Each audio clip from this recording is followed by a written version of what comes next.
Hello everyone, welcome back to my channel. So in this video I will try to answer some of the most frequently asked question in my one of the video where I'm sharing my Wipro journey and experience. So most of you pinged me also for your queries.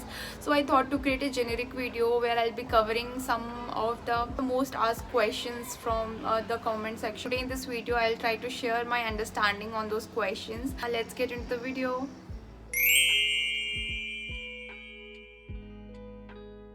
So if you are having more than one offer letter, so first of all congratulations, you did a great job. So there are few criteria on which you have to think before making your choice, so I'll be telling you that. So first of all, if you are having the offer from one service based company and other product based company, so I will suggest you to go for product based company. If you will be getting a little bit less salary also, so I will suggest you to go for product based company. But if you will be having the offer from both service based companies, so I will suggest you to go for the company which is paying you more. Some people say that this company training is very good, this company training is very good for freshers, but what I think, every company trains fresher from scratch in the technology in which the company is having requirement.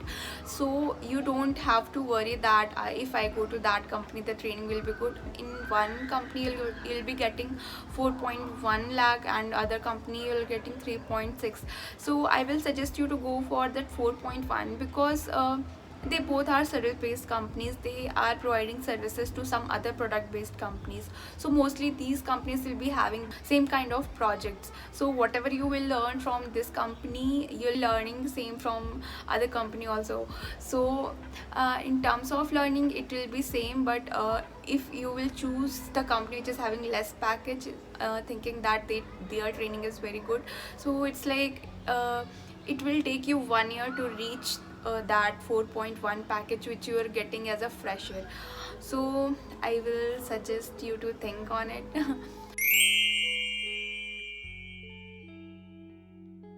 When you got selected for a company, then you get some choices to share your preferred location. Sometimes you get your preferred location for training, sometimes you did not get. So it's not in your hand to get preferred location for training period, but after completion of your training they again ask you for the preferred location for your project. But what I have experienced is like at some points the company send you in that places where their project requirement is more for that particular technology. There will be two options after completion of your training for preferred location. First is like you get automatically assigned to a project, then you have to go to that location only. And second is like after your training completion you can search the project within the company itself. Like you will be getting lot of mails when you will be showing in free pool, so lot of project HRs will be sending you mail for joining that particular project. So you can filter your preferred location projects and you can give interview for those projects and you can get selected. Personally I did that. Like I wanted Pune location, so I searched for that particular project, waited for the project which is in Pune, and I gave the interview and I came here. Because so yeah, you can do that. Sometimes you got automatically tagged to a project when you are in a training, but if you are not tagged then you can search for the project by yourself. So this is the option also available.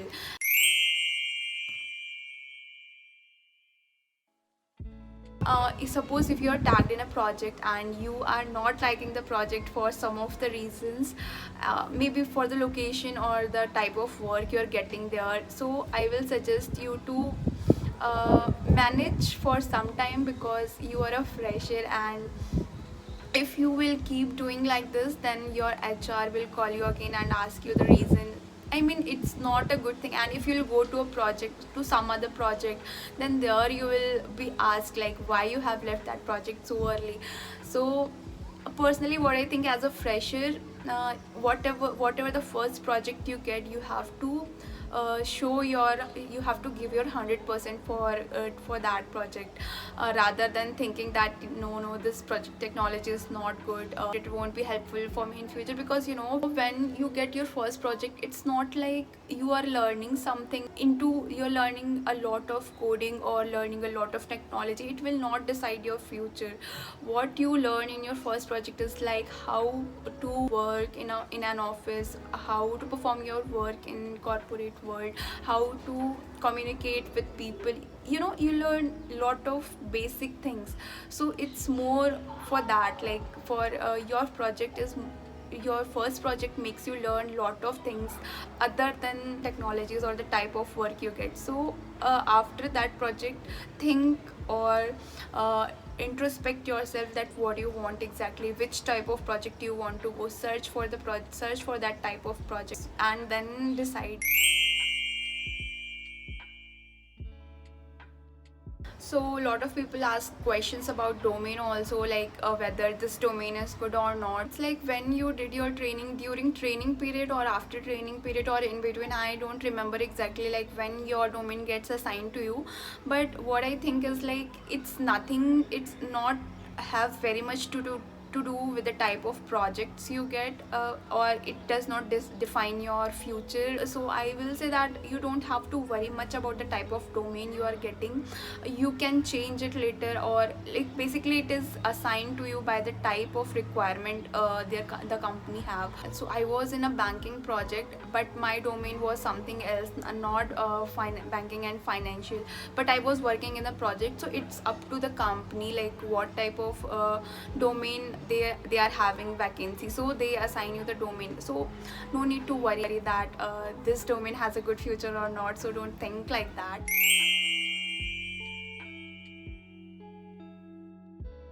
So a lot of people ping me that they are facing issues while they are uploading documents into the portal. So first of all, I would say that don't panic, because you are a fresher, and it's like I understand that pressure. I was a fresher also. So when your documents don't get uploaded, so you get worried that, oh no, what will happen now. So first of all, don't panic. It's not your fault at all. Sometimes websites are down, sometimes servers are down, so it happens. No one is going to put you on backseat for that. Like HRs are also understanding, like in today's date everything is online, so everyone understands like this kind of thing happens. So I'll tell you few points, like if you are not able to upload your documents, you're getting some kind of errors, then what you can do. First is like you can clear the cache of the browser and then try to open that site, or you can change the browser and try to open the site from there. Then if it does not work, then you can call on the Wipro helpline number. At call in the IVR, they will be redirecting you to the particular team where you will get the assistant. So second is that, and third is like you can directly contact to your HR, or if you are not able to upload your document in the portal, then you can connect with your HR, and you can request them to upload the document from your end, like because you're not able to upload. Please make sure that everything you do will be on mail. You are not able to upload given a particular amount of time, that in that particular amount of time you have to upload the document. So send an mail to HR, but please make sure that everything should be written, because when in future someone questions you, then you should have a proof that, see, I have tried to fixed it, but it does not happen. So yeah, like no need to worry. Everyone is so helpful. Everyone will help you on that.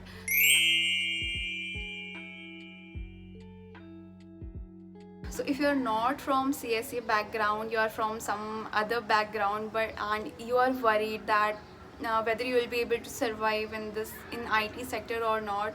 So what I would suggest is like, don't take tension. It's like when you go to a company as a fresher, then they train you from scratch. There will be only one difference between you and CSE student, is like they understand things more quickly than you, because they have studied 4 years in that particular technology. So just try to learn and understand more and more on those things which you have studied in your training classes after your day ends. So you have to do a little bit more hard work, I would say, but it's not like you will not understand, because you will have a lot of pressure that, oh, I have to clear that exam, I have to clear that training session, training period. So automatically you will study, this corporate pressures make you something else. So you begin to do things which you ever haven't thought that you will do. So you will learn, but it's like you have to little bit obedient, and you can take help from a lot of things. Like there are a lot of YouTube videos on everything, every little thing. So just try to finish what you learned in your training class on that day, because otherwise it will get piled up and you will feel immense burden when you'll be giving your exams. So you have to be little bit more attentive during your training period, and you will do it. Just believe in yourself. So don't take tension that you haven't studied CSE. They have chosen you because they saw something in you that you'll be able to do their work. That's why you are here, you got your offer. No, so no need to worry on that. Just do your best. Yeah, you will definitely do it. And I have seen people who are not from CSE background, and they are doing a lot better than the people who have studied CS for complete 4 years. So yeah, you can be the one who can do wonders.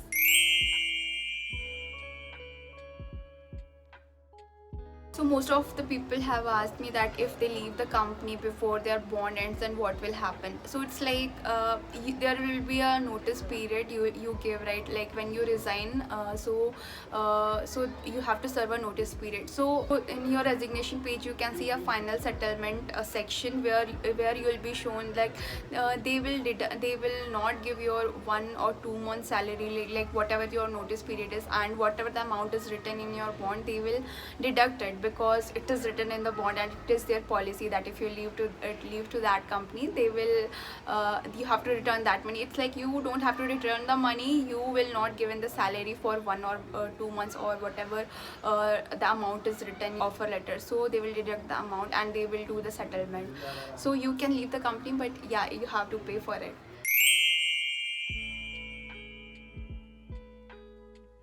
Once you are selected, you did your training and everything. So a lot of people ask like after training will there be any interview.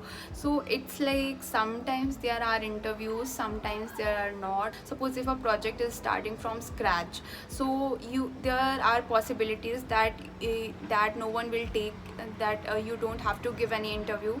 But if there is a project which is a little bit older and lot of people are working on different levels, so there is a possibility that they will take your interview and after that they will select. It's not like that it's a very tough interview. It's a normal questions like what you have learned, whether you'll be able to perform the work in their project or not. So don't take much tension for that interview. Like I took personally, like after my training I was supposed to give an interview to the client, so I studied a lot, but it's not that tough, I mean to say. So yeah, you can crack it easily. Like you are in a company, so you have to go to some project and they know you are a fresher, so they deal with you accordingly. So yeah.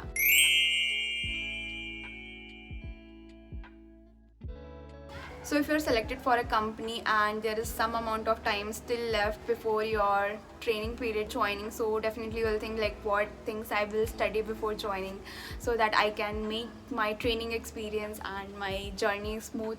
So what I will suggest, it's like you will never know that on what technology they are going to train you, on what technology you are going to get the project. So it's random. So what I will suggest is like your basics very clear, like so that on whatever programming language they should keep you will be able to perform that. No, only there will be a syntax change. Other than that, if your basics will be strong, then you can do anything. Other than that, you cannot do much.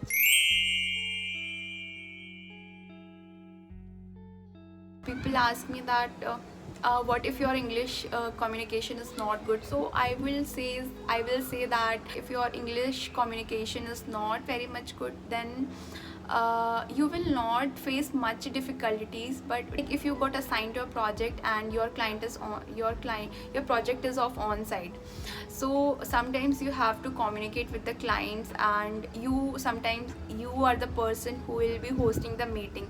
So it's very much important for you to understand what they are saying, so that you can understand and communicate properly. What personally I have done for making my communication strong is, like, I started communication with my friends and family in English, and I started watching some Hollywood movies, reading newspapers, because like, I think in IT it is very good actually if you will have good communication skill, because English is a basic communication language, because you'll be in a project where the people from different regions in India will be gathered in a project. So suppose you have to take any help from anyone, so how will you communicate? There will be, so English will be the basic communication. So it's like, if your English communication is not very much strong, then don't take tension. It's like, when once you'll join office, then automatically you'll start communicating in English with your colleagues.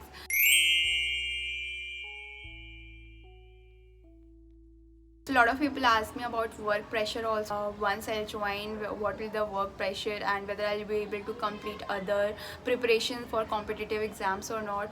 So I would say, like, you'll get your Saturday, Sunday, and on complete weekend just try to finish your all work. But in the beginning, if you're a fresher and you got a very new technology, then I think on Saturday, Sunday you have to learn that, so that you will be able to perform the task assigned to you. So initially it will take time, like it took a lot of time to me, because I went to a new technology. So I used to sit on Saturday, Sunday, and like for a small error also it took me a whole day. So it's like, it can be with you also. So in the beginning it takes time, but once you understand everything, once you understand that what's happening in the project, what's your role actually is in the project, you begin to understand the work and work culture, then it's easy. So so after some time, like, it won't be very much pressure, but in the beginning I can say you can feel a little bit pressure. But it's like, just don't give up, just keep trying. Like, if you're getting an error, just don't give up, just keep looking for that error, just keep trying to resolve that error, because the more time you spend resolving that error, it will be easy for you to understand a lot of things, because you will look into each and everything for resolving that error. So you indirectly are learning a lot of things. So I will say that it's up to you, your project, your teammates, your manager, that how much work pressure you will get actually in your corporate life. So that's it for today, guys. I hope you find this video a little bit interesting and helpful, and if you did, then please do like and comment. And in case you want to check out the other content, then you can go through my YouTube channel. And in case you like something, then please consider subscribing, because it will be a great motivation for me. And yeah, and if you have any other doubt or any query, then please comment below. I will definitely try to answer those. So yeah, that's it. Till next time, bye.